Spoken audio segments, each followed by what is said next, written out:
स्वागत है आप सबका भारतवर्ष इतिहास से आज तक में। अभय कुमार चौरसिया। अभय कुमार चौरसिया जी। कागज मिल गया सबको। रमेश के पास Abhay Kumar Chaurasia BSc BT second year. सर्वप्रथम ज्ञान के अधिष्ठात्री माँ वेड़ावादिनी के चरणों में प्रणाम निवेदित करता हूँ। और जो यहाँ माननीय प्राचार्य जी और माननीय हमारे शिक्षकगण उपस्थित हैं, उन सभी के श्री चरणों में प्रणाम निवेदित करता हूँ। और जो आज का विषय है और जितने भी हमारे भैया बहन यहाँ पे उपस्थित हैं, इस विधा से, इन विधाओं से उनके भी रुचि है, उनको हार्दिक हार्दिक धन्यवाद देता हूँ। जो आज का विषय है एक भारत श्रेष्ठ भारत, जैसा कि हम सबको ज्ञात है कि हमारा भारत एक ऐसा क्षेत्र है या देश है जो कि एक विशिष्ट प्रतिभा को अपने अंदर समायोजित किए हुए है। प्राचीन काल से ही, सनातन संस्कृति से ही हमारा भारत एक संप्रभुता और एकता को लेकर के चलने वाला देश रहा है।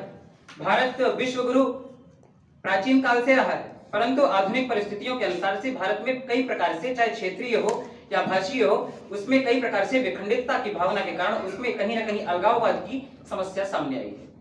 एक भारत पहले था, संस्कृति और सामाजिक दृष्टि से हमारा भारत पहले बहुत परिपूर्ण था, मगर आज की दृष्टि से हमारा भारत कहीं ना कहीं एक विघटित टुकड़े के रूप में देखने को मिलता है, जो कि हमें कहीं ना कहीं लगता है कि हमारी संस्कृति, हमारी भाषा और हमारे ज्ञान का समावेश एक बार पुनः संगठित हो तो हमारा क्षेत्र और हमारा देश एक बार पुनः विश्व गुरु के पद पर, शीर्ष पर उन्मुख होगा। स्वामी विवेकानंद जी के अनुसार देश की यदि प्रगति और अपने देश का वर्चस्व विश्व में रखना है तो हमारे देश की एकता और अखंडता को बनाए रखना होगा। बिना एकता के कोई भी समाज या कोई भी देश इस विश्व में अपना वर्चस्व स्थापित नहीं कर सकता है। यदि एक गांव में एक व्यक्ति है, उस व्यक्ति के कारण उस समाज का निर्माण होगा। इसीलिए हर एक प्रकार के प्रांत मिलकर के एक देश का निर्माण करेंगे और भारतीय संस्कृति और अस्मिता के गौरव के लिए कार्य करेंगे। माँ भारती की हम सब संतानें हैं, हम सभी को एक होकर के कार्य करना चाहिए। जाति, धर्म, इन सभी भावों में बंट करके हम अपने देश का विकास और इसके गौरव के लिए कार्य नहीं कर पा रहे हैं। कहीं ना कहीं ये हमारे देश के लिए विडंबना का कार्य है। हमारे देश की एकता और अखंडता के लिए चंद्रगुप्त मौर्य, उनके गुरु आचार्य श्री चाणक्य जी, उन्होंने स्वप्न देखा कि हमें भारत को एक सूत्र में बांधना है और उन्होंने अपने स्वप्न को साकार किया। धनानंद जैसे आतताई, जो कि विभिन्न राज्यों को खंडित करने वाली योजनाओं को खंडित करके अपने भारत को एक अखंड भारत के रूप में उन्होंने स्थापित किया। हमारे भारत में विभिन्न प्रकार की आपदाओं के आने के पश्चात भी हमारा भारत एक अडिग हिमालय की तरह टिका रहा और हमारे भारत का विखंडन नहीं होने पाया।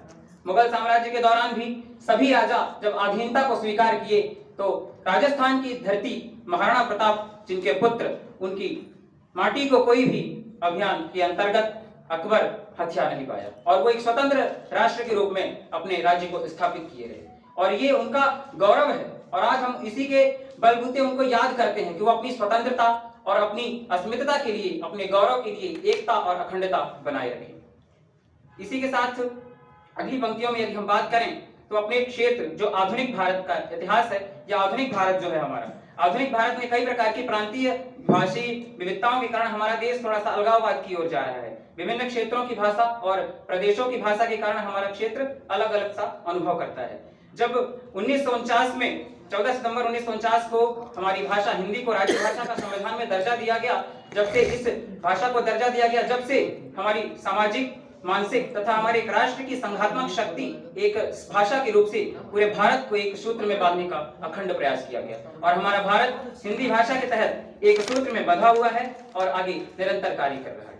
इस अखंडता के लिए मैं अपनी चंद पंक्तियों को समर्पित करता हूं कि मैं जिस भारत का वासी हूं उस भारत का टुकड़ा न होने दूंगा, कि मैं जिस भारत का वासी हूं उस भारत का टुकड़ा न होने दूंगा। राष्ट्र गौरव की बात हो या परंपरा संस्कृतियों की, राष्ट्र गौरव की बात हो या परंपरा संस्कृतियों की, अक्षुण्णता, देश अखंड रहे, यही अपना स्वप्न होगा।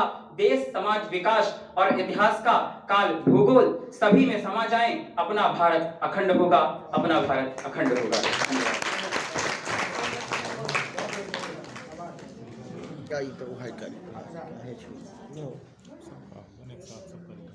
धन्यवाद। चौरसिया जी। पंक्तियाँ अच्छी लगी हो तो हमारे चैनल को सब्सक्राइब करके ज़्यादा से ज़्यादा लोगों तक शेयर करें। धन्यवाद।